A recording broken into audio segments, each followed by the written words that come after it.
I wanted to get your thoughts on just the overall distrust in media these days. Oh, it's fake news. You can't trust anybody. Everything's so polarized.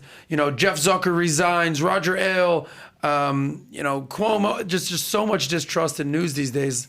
As a newsman, this must be a little disheartening for you. It is, and I think what you've seen is, besides targeting by politicians, and this catchphrase, fake news. I mean, the reality is nobody's perfect in the news business. Nobody's perfect in politics. Nobody's perfect in the financial world. But generally, most of the people try to do the right thing. But with the advent of cable news and this need or perceived need to take a point of view, Fox obviously had a point of view and it made them successful. Their news reporting during the day is their news reporting. Mm-hmm. But when you get to personalities and point of view at night, the same with MSNBC or the same at CNN, it creates polarization and it creates targeting. And I think when you elevate that for ratings, you take the risk of being painted on one side or the other.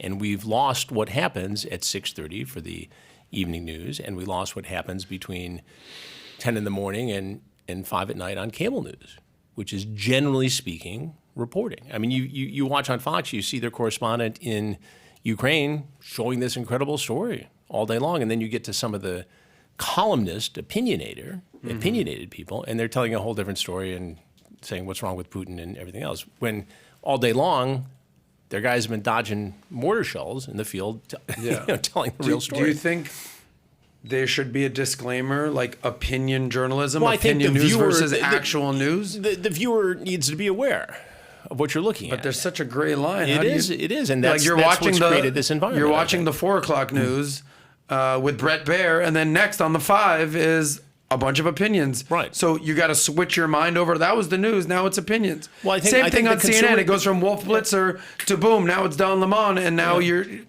So do you think the media needs to be held accountable to say, this is the news portion, facts. This is the opinion portion.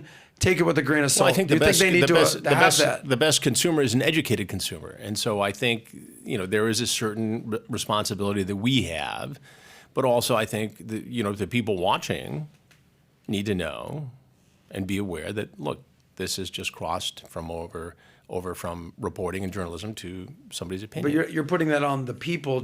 Well, I think a consumer always has to be responsible. On the news outlet? I think people know it. Do they? Maybe they should. Maybe I'm not saying you're wrong. By the way, I'm just saying that, are we insulting to the viewer by saying, okay, we're leaving the news portion of the day and here's this personality doing it? I mean, I think people sort of know that. Maybe you're right. I'm not arguing it, but I'm just saying that, when I answer these questions, when I look at these situations, I try to give the viewer, who is generally incredibly intelligent, credit for being able to say. Are you giving the viewer too much credit, Chris? I don't think so. Okay. I mean, maybe some, but I mean, I think. What does Denzel say? Denzel says, if you watch the news, you're misinformed. If you don't watch the news, you're uninformed. You got to pick one of the two. Right. If you enjoyed this short clip, click over here to watch another short clip. And if you want to watch the entire episode, the entire podcast, click here.